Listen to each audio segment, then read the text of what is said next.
Olá pessoal, vamos dar seguimento então com a avaliação dos estados de choque. Agora a gente vai falar da reposição volêmica, né, que a gente já viu que é, dentre as medidas iniciais, a mais importante, né, para restabelecer o débito cardíaco, e a utilização das aminas vasoativas naqueles casos que não respondem bem à reposição volêmica. Então, como que tem que ser essa reposição? Né? A gente sabe que esse paciente, nesse momento, né, que a gente está indicando a hidratação, ele está num quadro onde a volemia dele está baixa, né? Seja porque ele vasodilatou, seja porque está com queda do retorno venoso. Então, a volemia dele é baixa nesse momento. Eu vou começar com uma fase de resgate, que é a primeira fase da administração, que é justamente para aumentar a volemia desse paciente. Então, eu vou começar fazendo provas volêmicas, né? Então, eu começo com um valor baixo no choque cardiogênico, em torno de 250 ml, e vejo se ele vai ter resposta, porque às vezes esse volume é suficiente aí para melhorar a performance cardíaca, vai melhorar a volemia e, consequentemente, o retorno venoso. Nos demais choques, a gente já pode começar com volumes maiores, geralmente 1000 ml, né, para correr no primeiro momento. Você pode até fracionar esses 1000 ml. Você faz um teste volêmico aí de 500 ml. Se responder, você aguarda para fazer o restante. Agora, se não responder, você corre os outros 500 ml aí e vê se ele responde, né? Em relação ao choque hipovolêmico, principalmente na relação da hemorragia, né, eu não quero que a pressão desse paciente fique alta. Por quê? Se foi o sangramento que causou a perda da volemia, se eu aumentar muito a pressão, ele vai continuar sangrando. Então a gente pode aceitar uma hipotensão que a gente chama de hipotensão permissiva. Então seriam valores de PA limítrofes, né? Eu não tenho que subir a pressão sistólica muito acima de 90 ou a média muito acima de 65. Eu posso fazer o volume adequado para chegar nesses valores, que seriam valores que mantêm a perfusão periférica adequada, não tendo que deixar o paciente normotenso, porque essa hipotensão permissiva é o que vai salvar o paciente nesse momento, já que vai evitar com que a pressão aumente muito e ele volte a sangrar. Então, na fase de resgate, a gente pode tomar esse cuidado também com o nosso paciente, né, traumatizado com choque hipovolêmico. Uma vez que passa a fase de resgate, eu entro na fase de otimização. Essa fase de otimização, o volume do paciente em relação à volemia, ele já praticamente normalizou. Então, eu vou ver a clínica do paciente, se a pressão melhorou, se a taquicardia reduziu, se a perfusão está melhor, né? Então, eu vou ver como que foi a resposta desse paciente no início. Então, a fase de otimização é para ver se a primeira soroterapia que correu na fase de resgate foi suficiente para voltar com os parâmetros clínicos ao normal. Se foi, eu não preciso continuar infundindo. Agora, se não foi uma resposta tão satisfatória, às vezes deixou esse paciente com a pressão um pouco melhor, mas ainda não está bem perfundido. Então, pode ser que seja necessário eu infundir mais um pouco, né? Então, essa fase de otimização aqui para ver e fazer pequenos ajustes, se necessário, dentro da resposta clínica à reposição inicial. Uma vez que eu otimizei, né, essa hidratação depois da fase de resgate, vem a fase da estabilização. Seria a fase, na verdade, para manutenção desse paciente. Por quê? Eu já dei todo o soro que necessitava para melhorar a perfusão tecidual. Então eu não estou com quadro mais de hipoperfusão. Então agora eu tenho que manter a volemia nesse ponto, né? Então para isso a minha hidratação ela tem que ser de uma forma que o balanço hídrico fique zerado. O que é isso, né? eu considerar todas as perdas e considerar todos os ganhos, incluindo da hidratação, a diferença entre os dois tem que ser zero ou mais próxima de zero possível. Porque se ficar positivo é porque eu estou hidratando a mais. Isso às vezes não vai ser benéfico para o paciente. E se ele ficar negativo, que é que começou a perder volemia de novo. Então essa fase da estabilização é para a gente manter essa perfusão tecidual que já foi corrigida e tentar zerar o balanço hídrico. Uma vez que o paciente já estabilizou, está tranquilo, agora eu tenho que tirar o líquido de antes, porque às vezes o mecanismo da vasodilatação, por exemplo, ele já foi resolvido. Então, agora ele vai ficar com tônus vascular preservado e eu acabei fazendo um volume maior no início que não é necessário para esse segundo momento de recuperação.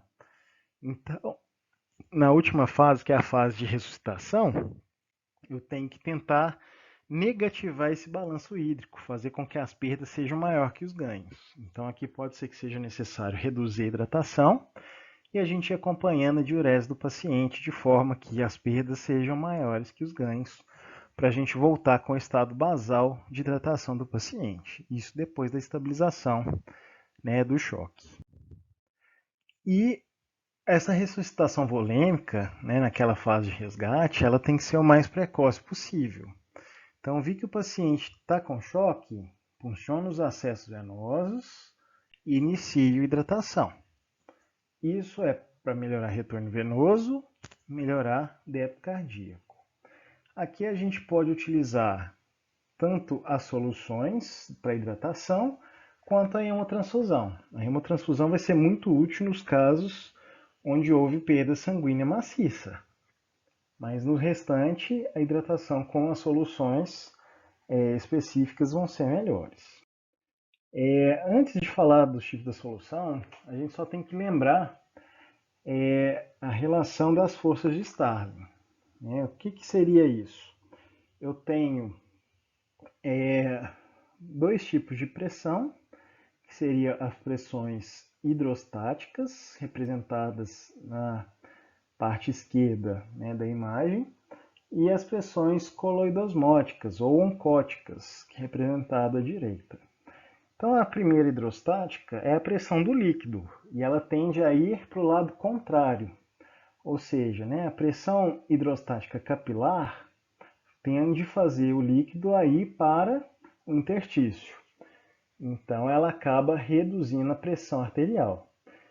E a pressão do interstício ela tende a ir para dentro do vaso. Então, se ela aumentar, ela tende a ir promover um aumento aí da pressão arterial. A pressão coilodosmótica é relacionada com a quantidade de proteína que tem naquele espaço. E essa proteína vai atrair água. Então, a pressão oncótica, né, dentro do plasma vai atrair a água que está no interstício. Então, aumentando a pressão arterial. A pressão oncótica do interstício vai fazer com que a água saia do vaso e vá para o interstício, né, de forma que eu diminuiria a pressão arterial. As forças de Starling, então, seria a respeito desse fluxo de líquido, né, relacionado com as pressões hidrostáticas e oncótica, e isso tem que fazer um equilíbrio, né, com a permeabilidade normal desse endotélio, há um equilíbrio de forma a manter a pressão adequada. Então, a gente quer, de forma geral, é que o líquido, para manter um bom valor pressórico, fique dentro do vaso. Então, o que seria o racional? Eu teria que aumentar a pressão oncótica. Então, se eu puder dar soluções que tenham bastante proteína, vai ajudar a aumentar a pressão. E soluções que tenham uma pressão hidrostática baixa. Por quê? Se for uma pressão hidrostática muito alta, vai para o interstício e não fica no vaso. Para ter a pressão hidrostática mais alta, eu teria que ter menos soluto, porque se eu tenho mais soluto, né, nessa solução, ele vai ficar para diluir, né, esse soluto, eu vou pegar mais líquido para ficar dentro daquele compartimento. Então, se eu der uma quantidade isotônica ou hipertônica, né, a tendência é eu puxar o líquido que está no interstício para dentro do vaso. Então, são situações que, pelas forças de Starling, eu conseguiria manter um valor pressórico adequado. Sempre tomar cuidado quando a gente for fazer a reposição, porque se eu der muito líquido, o paciente pode fazer edema, inclusive edema pulmonar, né? São situações graves. Então, isso tem que ser feito com muita parcimônia. Até mesmo porque se líquido em excesso, mesmo que tenha um componente osmótico adequado, mas se for em grande quantidade, ele vai acabar aumentando muito a pressão hidrostática e vai acabar sendo difundido aí para interstício e causar esses edemas, essas complicações. O primeiro tipo de solução que a gente tem são as soluções cristalóides. São composições que incluem água e moléculas pequenas que são permeáveis à membrana capilar. Então, geralmente, elas têm bastante sódio, bastante glicose. E elas vão ser definidas com base nisso. Então, a gente tem como solução cristalóide o quê? O soro fisiológico, a solução glicosada, o soro Ringer lactato, né? Então, a gente tem uma gama grande, né, de soluções cristalóides. Elas vão se distribuir principalmente no meio extracelular, então vai ficar ou no interstício ou no intravascular, só que são soluções que não têm teor de proteína. Então a pressão coloidosmótica é nula. Então são soluções que não vão ser tão efetivas, a não ser que eu dê muito volume. A grande vantagem é porque elas têm um custo muito baixo, né? Então é mais fácil de você aplicar ela para todos os tipos de paciente. As soluções, então, elas podem ser exclusivamente glicosadas, onde a gente não tem cloreto de sódio, ou soluções salinas, onde a gente tem diferentes concentrações de cloreto de sódio. E aqui elas podem ser isotônicas, quando a concentração é semelhante à do sangue, hipotônicas, quando ela tem menos que no sangue, e hipertônica, quando ela tem mais que no sangue. As soluções básicas, né, que seria a solução fisiológica 0,9%, elas têm uma quantidade de potássio, cálcio, lactato muito menor. Então, tentou-se criar soluções cristalóides com esses íons, justamente para que deixasse a solução mais parecida com o plasma, né? Então, acabou criando, né, a solução de Ringer com lactato, que vai ter maior concentração desses íons aqui. Como eu já falei, né, para a gente fazer expansão plasmática, resolver esse volume que está mais baixo, eu tenho que fazer grandes volumes de soro para conseguir, né, melhorar a pressão. A solução de Ringer lactato, alguns autores a consideram superior ao fisiológico porque contribui também com o bicarbonato.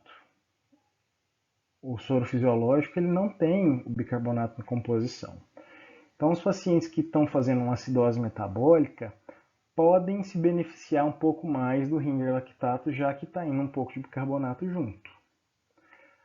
Em questão de expansão volêmica, nenhuma é superior à outra, né? As duas vão causar a mesma quantidade de expansão volêmica.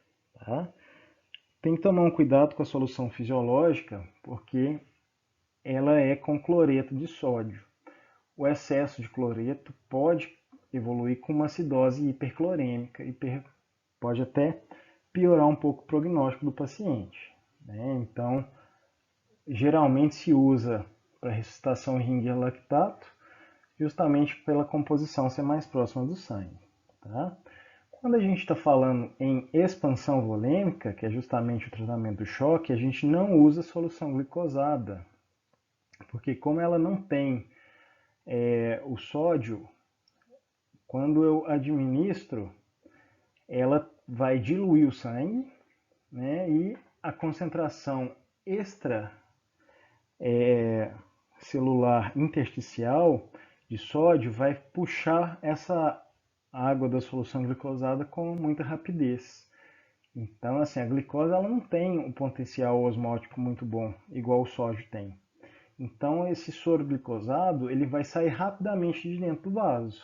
E aí a expansão volêmica, que é para aumentar a pressão e melhorar o retorno venoso, não vai ser adequada. Então, quando a gente quer ressuscitação volêmica no choque, a gente está falando de Ringer lactato ou solução fisiológica. A solução glicosada não é para ressuscitação volêmica.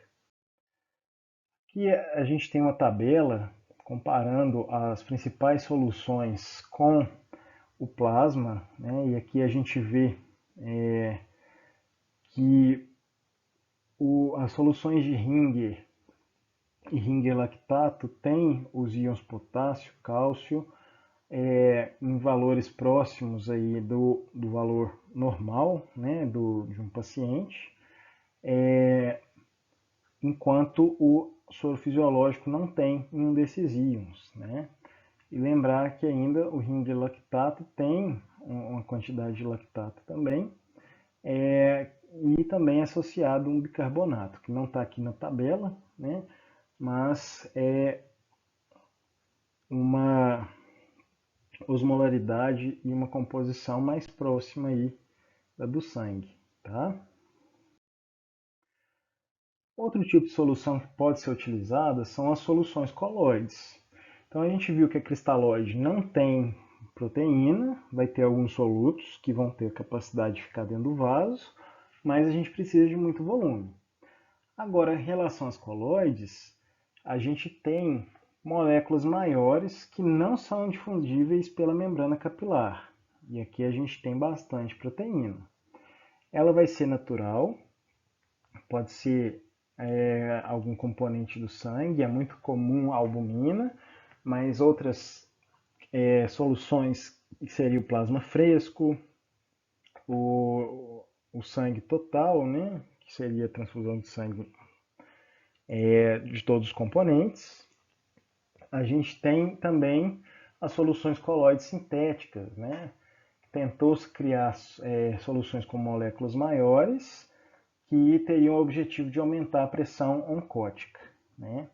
Só que o processo de obtenção dela, seja sintética com manipulação, seja a natural, que é através de doação de sangue, são processos extremamente difíceis e acaba sendo muito caro.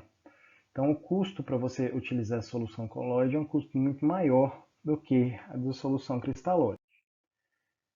As principais soluções que a gente tem é a albumina, a gente tem algumas soluções sintéticas, né, que seria alguns amidos, tem o dextran, a gente tem adaptado, né, de proteínas bovinas, como as gelatinas, né, que são soluções específicas para isso, né? Qual que é a grande vantagem? Eu preciso de pouco volume, essas soluções não saem de dentro do vaso, então acaba aumentando muito a pressão oncótica dentro do vaso. Então o líquido que está no interstício vai voltar para dentro do vaso, né? Então, se eu preciso de muito menos volume e ela é mais efetiva para melhorar a volemia, por que a gente não usa tanto? Porque os riscos são grandes, né? Principalmente das que são de origem natural, e o paciente pode ter quadros de anafilaxia, distúrbio de coagulação, já que são hemocomponentes, né? Em alguns casos até mesmo imunossupressão. Então, quando você pesa risco-benefício, por mais que o cristalóide você precise de mais volume, além de ser mais barato, ele tem menos riscos. Então a gente acaba optando por fazer as soluções cristalóides. Mas isso é um motivo aí de grande discussão há vários anos já, qual que é a melhor solução. Alguns autores defendem que seria a solução colóide, outros já defendem apenas a cristalóide, né? Então hoje a gente usa a solução colóide com mais parcimônia. Até tem se discutido a utilização delas nos pacientes com trauma, né, que talvez seria melhor, e os estudos têm sido promissores. Então, isso aqui vão ser cenas dos próximos capítulos, mas hoje o que a gente usa prioritariamente são soluções cristalóides, e as soluções colóides elas são um pouco evitadas, né, nessas ressuscitações volêmicas.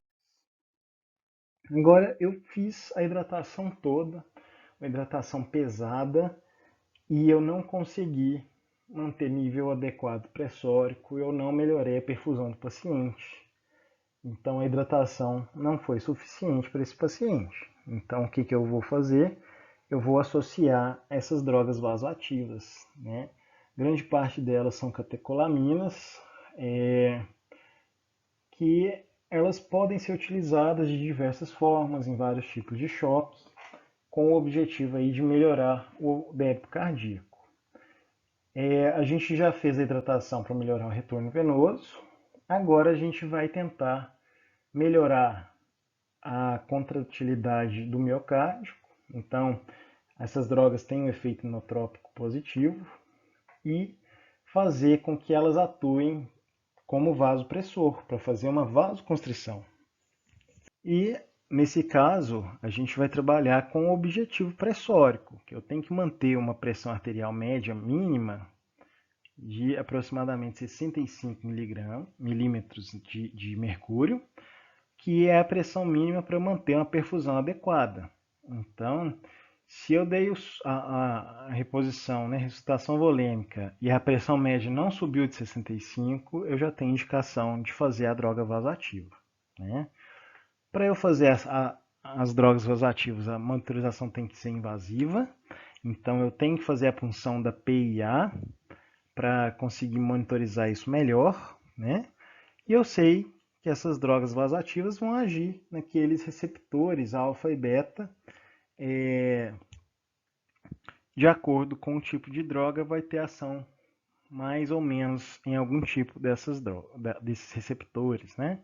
São justamente os receptores que têm ação envolvida aí com os mecanismos de choque.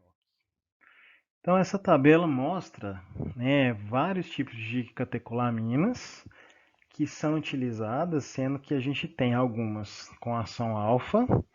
A ação alfa é principalmente nos vasos, né? Então a gente tem a fenilefrina e a noradrenalina como as duas principais que vão ter maior ação em vasoconstrição. A fenilefrina tem uma meia-vida muito curta, então ela não é usada de padrão no choque, sendo a adrenalina uma boa opção. Em questão de receptor beta-1, que são aqueles receptores que a gente tem no coração, a dobutamina seria a melhor opção para aumentar esse efeito inotrópico. Então, no choque cardiogênico, a dobutamina seria uma opção muito boa, né, para ser iniciada. E a gente tem para o beta 2, que vai estar principalmente nos vasos também, a ação da dobutamina e adrenalina principalmente. E quais são as drogas vasoativas que a gente mais usa, né?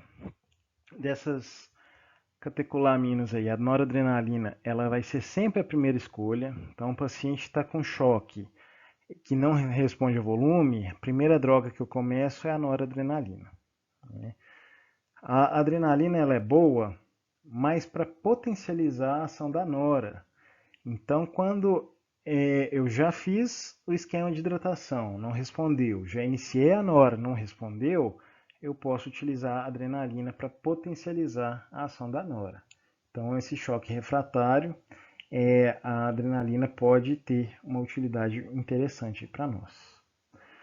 A dopamina, ela é uma medicação que vai ser bem indicada nos casos de arritmia, principalmente as bradiarritmias, que ela vai ter uma ação que vai aumentar a frequência cardíaca e melhorar também a resposta à vasoconstrição. A fenilefrina ela vai iniciar de forma muito rápida, mas o tempo de meia-vida é um pouco curto, então não se estudou muito a ação dela. É promissora pela questão da ação de início bem rápido, mas a gente não utiliza justamente porque não tem evidência científica que ela seja melhor que as outras, né? Então a gente acaba usando a noradrenalina mesmo. A dobutamina, né, ela atuando principalmente nos receptores beta-1, vai ter uma grande importância no choque cardiogênico, até mesmo depois de estabilizado clinicamente, né, paciente melhor perfundido, com valor pressórico bom, a dobutamina ainda ela é utilizada para melhorar a performance cardíaca, né, nesses pacientes que tiveram choque cardiogênico, que têm um quadro de insuficiência cardíaca descompensada ainda. Então são catecolaminas interessantes. A vasopressina não é necessariamente uma catecolamina, mas é uma droga vasopressora. É muito utilizada principalmente para vasoconstrição periférica. E ela não é utilizada sozinha, ela também ajuda a otimizar o efeito da noradrenalina e é usada geralmente em associação com essa outra droga, né? Então, se a gente vai associar uma segunda droga vasoativa, né? A gente já iniciou a noradrenalina, que vai ser a primeira escolha. Aí a segunda, ou eu vou fazer a adrenalina, ou eu vou fazer a vasopressina. Não posso fazer as duas, porque o grau de constrição da circulação esplâncnica, né, que é responsável por irrigar todo o trato gastrointestinal, ela vai ficar muito comprometida. Então eu tenho risco de fazer isquemia intestinal. Então eu escolho ou a adrenalina ou a vasopressina. É uma ou outra. Tá? A dobutamina ela pode ser associada com duas ou mais, já que ela tem um efeito muito pequeno nos receptores alfa, então ela não vai ter tanta interação com os outros. Ela seria um pouco mais complementar às outras aminas, né? Às outras drogas vasoativas. Então aqui a gente tem exemplo, né, de dosagem. A gente tem algumas dosagens que vão ativar mais de um dos receptores. Então a dopamina em doses mais altas, né, ela vai ativar só o receptor alfa, que é responsável por vasoconstrição. Em dose intermediária, só o receptor beta, que provoca vasodilatação. Em dose menor, é só o dopaminérgico, que vai ajudar a aumentar a diurese. A dobutamina, independente da dose, vai atuar predominantemente no receptor beta. A adrenalina, em dose baixa, é só o receptor beta. Em dose alta, só o receptor alfa. Dose intermediária, os dois receptores. Então, se eu quero adrenalina para potencializar o efeito da nora e melhorar a performance cardíaca, por exemplo, né, eu vou usar dose baixa para ele estimular só o beta. A vasoconstrição com a nora não foi tão adequada, então eu vou dar dose de adrenalina mais alta, né, para fazer a vasoconstrição. Então o raciocínio seria dentro disso. E a noradrenalina vai ativar receptor tanto alfa quanto beta, mas doses muito altas ela fica mais seletivo para receptores alfa. Então vai ter um efeito mais a nível de vasoconstrição do que no coração mesmo. Então era isso que eu tinha para falar a respeito dos estados de choque, né? A gente traz para vocês aqui uma abordagem inicial e bem geral, né? A gente tem que ter um conhecimento melhor de cada uma dessas patologias para que a gente consiga fazer o diagnóstico adequado, o tratamento adequado. O choque é uma síndrome que vai ser a consequência de outras patologias, né? Então a gente tem que ver o que a gente consegue mudar no choque, mas nada vai resolver o problema se eu não resolver a causa base. Então é de extrema importância que eu faça o tratamento adequado da patologia que foi diagnosticada. Então é isso que era o nosso objetivo, essas são as referências da aula. Muito obrigado.